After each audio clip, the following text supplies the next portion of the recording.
सहयोगी निजाम हमारे साथ जुड़े हैं। निजाम, सबसे पहले तो वहां की तस्वीरें दिखाइए। छठा दिन है आज, और आज भी आंदोलनकारी का मूड क्या कहता है? क्या इस बात से थोड़ी सी भी राहत मिलने की संभावना है कि शायद आज उनके पक्ष में, उनके फेवर में फैसला आने वाला है? 5% जो आरक्षण की डिमांड लेकर वो ट्रैक पे बैठे हुए हैं, वो शायद आज उन्हें मिलने जा रहा है।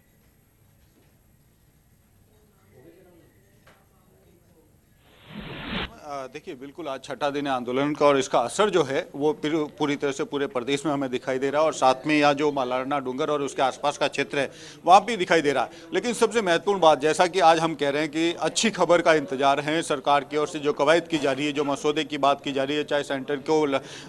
कवायद को लेकर बात की जा रही है, इसको लेकर 50-50 सा एक वातावरण बना हुआ है कि जो गुर्जर नेता है, जो मैं चाहूँगा कि अगर हमारे सहयोगी जो हैं विजय बैंसला से भी बात कर रहे हैं फ़ोन पे, क्योंकि अभी मेरी कुछ ही देर पहले, जब मैं आपसे बातचीत कर रहा हूँ उससे कुछ देर पहले ही मेरी विजय बैंसला से बातचीत हुई, तो उनका भी अभी भी यही रुख है कि अगर वो सरकार कोई भी चीज़ या कोई भी मसौदा सेंटर के पास भेजती है और उनको ये कहा जाता है कि अब सेंटर के पास है, तो वो 6 महीने तक इंतजार करने को तैयार है, लेकिन वो अपनी जगह से हटेंगे नहीं।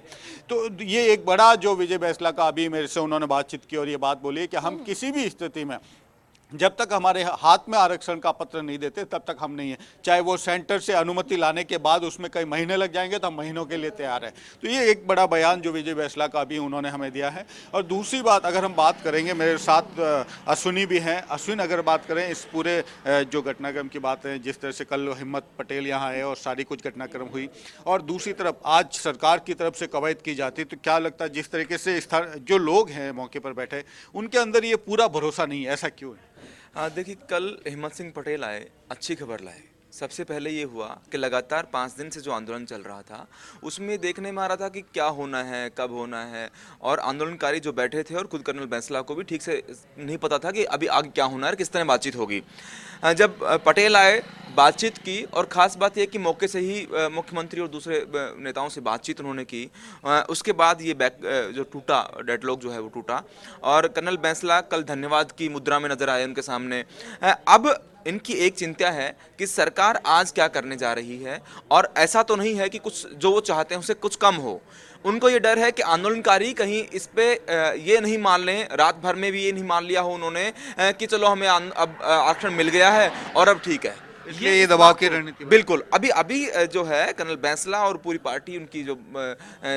समिति जो है वो ये चाहती है कि आंदोलनकारियों में भी ये अभी नहीं हो कि हमें सब कुछ मिल गया है, जब तक कि हमें हाथ में कुछ नहीं मिल जाए। तो वो इंतजार कर रहे हैं आज के दिन का, और ये कहें कि आज का दिन इनके लिए एक नया दिन हो, ये इस इंतजार में है कि कुछ नई घोषणा हो जाए और नया दिन इनके लिए साबित हो। लेकिन देखिए रीमा, एक चीज़ और बताना चाहूँगा कि अगर आज जो है जिस तरह से सरकार का जो मसौदा है और जो भी चीज़ आज सामने आती है, चाहे वो उनका पत्र हो चाहे विधेयक हो, और अगर वो इनको कामयाब नहीं होता दिखा, तो इसके कह सकते हैं कि जो आज अच्छी खबर है उसके साथ कहीं इनका आंदोलन भी जो है उग्र करने की भी एक रणनीति है। जो विजय बैंसला से जो बातचीत हुई है उसके आधार पर ऐसा उन्होंने जो कहा है कि अगर हमें आज लक्ष्मीकांत जुड़ रहे हैं, उनका हम रुख करते हैं। लक्ष्मीकांत, वहां की स्थिति क्या बनी हुई है? आज लगता है इनके मूड से, इनके रुख से, कि शायद अगर अच्छी खबर आ जाए तो ये हट जाए यहां से।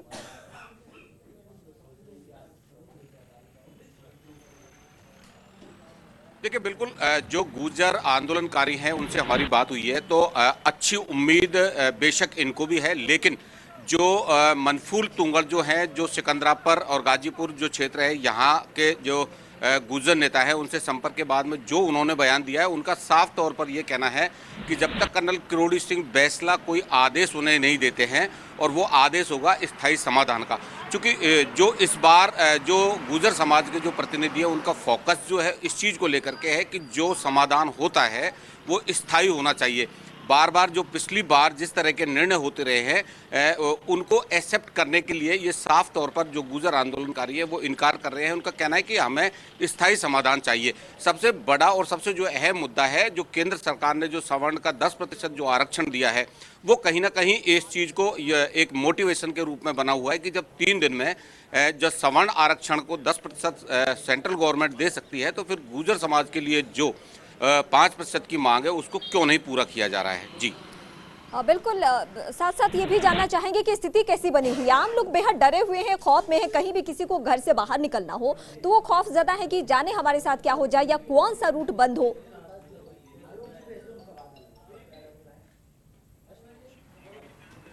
देखिए, बिल्कुल जहां तक परेशानी की बात करें, निश्चित रूप से आम आदमी इस आंदोलन के साथ इतना परेशान है कि जो सबसे बड़ी जो परेशानी है, NH 21 हाईवे जाम होने के बाद में लोगों की परेशानी बढ़ी है। चूंकि ये जो रोड है आगरा से जयपुर को लिंक करने वाला सबसे बड़ा रोड है, जहां प्रतिदिन 14,000 वाहन जो है इस रोड से गुजर रहे हैं। पुलिस प्रशासन ने अल्टरनेटिव व्यवस्था की है, लेकिन उसे बिल्कुल इतना मजबूत व्यवस्था नहीं कहा जा सकता है, वो सिर्फ एक विकल्प है। क्योंकि जो आप देख सकते हैं हमारे पीछे जो ट्रकों की लंबी कतार लगी हुई है, जो बड़े वाहन है, भारी वाहन जो है, उन्हें आप देख सकते हैं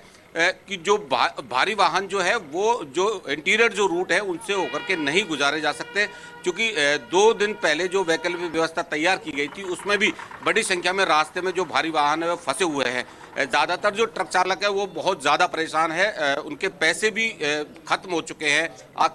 खाना और चाय पीना उनके लिए बड़ी मुश्किल और बड़ी परेशानी भरा हुआ। परेशानियों को देखते हुए सरकार ने भी ये फैसला कर लिया, ये मूड बना लिया और इसीलिए मैराथन बैठक का सिलसिला भी चला कि इनके हक में फैसला हो और ये ट्रैक छोड़ दे, बसों के पहिए जो थम चुके हैं वो कम से कम सुचारू हो, यात्रियों को परेशानी ना हो। इस बीच हम सवाई माधोपुर का रुख करेंगे। मनोज हमारे सहयोगी वहां से जुटे हैं। मनोज, सवाई माधोपुर तो वो जगह है जहां पे ज्यादा जमावड़ा हमें देखने को मिला आंदोलनकारियों का, तो यहाँ अब की स्थिति क्या है, क्योंकि आज आंदोलन का 6ठा दिन है।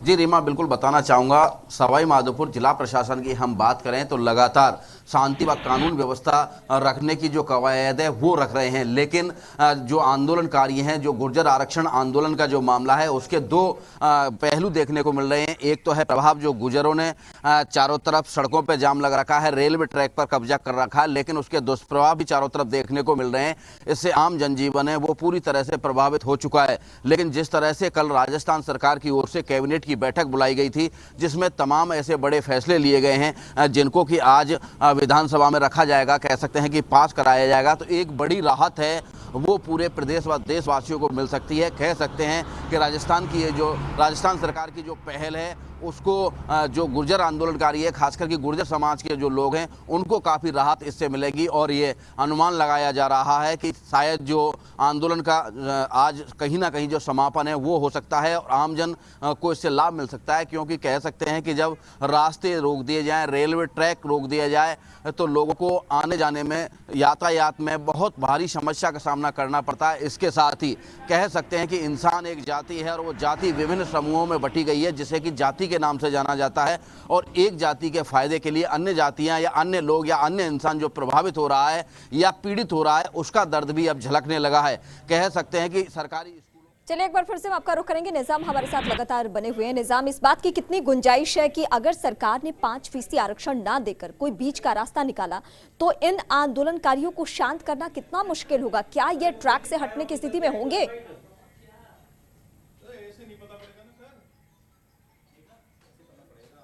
देखिए रीमा, आज जो सुबह की एक बड़ी खबर हमारे पास ये है कि आज सुबह ये जो गुर्जर नेता है कर्नल बैसला के साथ आपस में एक बैठक करेंगे और उसमें ये तय करेंगे कि आज जो करीब 8:30 बजे और 9 बजे के आसपास इनकी एक बैठक होती। अब क्या है कि इनकी जगह बदल दी, कल जब तक चौहानपुरा थे फिर कुसुमपुरा थे, तो ये जगह बदलते रहते हैं कर्नल बैसला अपने पूरे टीम के साथ। आज भी जो है जो मवई एक फार्म हाउस है वहाँ पे करीब ये 9 बजे के पास बैठक करने वाले थे, लेकिन अब वो एक गाँव में करेंगे, छोटे से गाँव में, और फिर उनमें तय करेंगे कि जो सरकार का मसौदा है वो किस तरीके से है। इसलिए इनके पास एक रवि प्रकाश और एडवोकेट जो शैलेंद्र गुर्जर हैं उन दोनों को ये जिम्मेदारी सौंपी है कि जो भी सरकार उनके सामने रख रही है वो कैसे उसको समझे, बस इसकी है। ऐसा नहीं है कि उस पर कोई प्रतिक्रिया दे, वो उसको समझने के लिए कि वो समझाए उन लोगों को। बड़ी बात यह है कि गुर्जर नेता कहीं एक चीज़ और जो उनसे जो बातें निकल के आ रही है कि वो चाहते हैं कि दबाव बना रहे हैं सरकार पे। इसके लिए वो जैसे आज अगर सरकार की तरफ से जो भी उनको मसौदा देते हैं और वो उनकी 5% मांग को पूरा नहीं करते हैं तो वो आंदोलन को उग्र करने की तैयारी करेंगे, क्योंकि वो सरकार पे दबाव लगातार बनाए रखना चाहते हैं। और जिस तरीके से कल की जो अगर कहे हिम्मत पटेल की जो कवायद थी, कल पूरे दिन की अगर हम देखें हिम्मत पटेल की कवायद की, तो उसके एक थोड़ी उम्मीद जरूर बंदी है इन आंदोलनकारियों को कि जो दूसरी जो मांगे हैं 5% के साथ जो मांगे हैं बैकलॉग की हो, चाहे देवनारायण फंड बढ़ाने की बात हो, या चाहे एक जो और भी जो इनकी जो मांगे हैं, गुर्जरों को पूरे जो केस हैं उनके खिलाफ लगाए गए थे उनको वापस लेने की, तो वो ये मानते हैं कि 5% आरक्षण को लेकर हम जब तक कठोर रहेंगे तब तक ये दूसरी जो मांगे हैं वो तो फुलफिल होनी ही है। तो इसलिए ये एक ऐसा दबाव की जो रणनीति है गुर्जर नेताओं की, वो और आज देखेंगे जब ये पूरी सरकार की ओर से कवायद हो जाती तो वो और इसको तेज करेंगे। दूसरी बात, एक बड़ी जो चीज़ इनके पास निकल के आती है कि जैसे अशोक चांदना का जो बयान आया उसके बाद ये जो गुर्जर नेताओं में एक जो प्रतिक्रिया है वो सख्त प्रक्रिया सामने आई कि अगर पूरी दिन उनका लहजा सख्त होते जा रहा है और यही वजह है कि शायद 5 दिन में ही सरकार ने मैराथन बैठक की और उसके बाद बीच का रास्ता निकालने की कोशिश की। इंतजार हम सबको है कि कब सरकार की तरफ से मसौदा तय किया जाता है, उसमें 5% आरक्षण का जिक्र होता है और कब ये जो गुर्जर है वो अपना आरक्षण खत्म करेंगे। फिलहाल शुक्रिया, लेकिन इस बीच बड़ी खबर पे नजर